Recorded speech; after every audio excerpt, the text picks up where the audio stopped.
विद्यानामीश्वरः सर्वभूतानां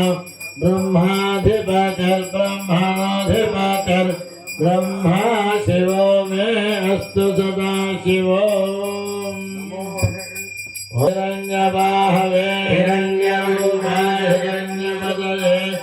अम्बिकापतये उमापतये पशुपतये नमो नमः।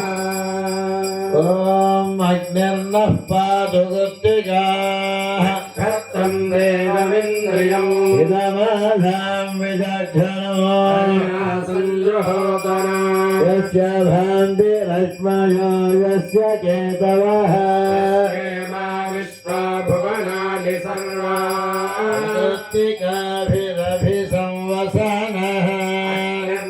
देवः सुविते दधातु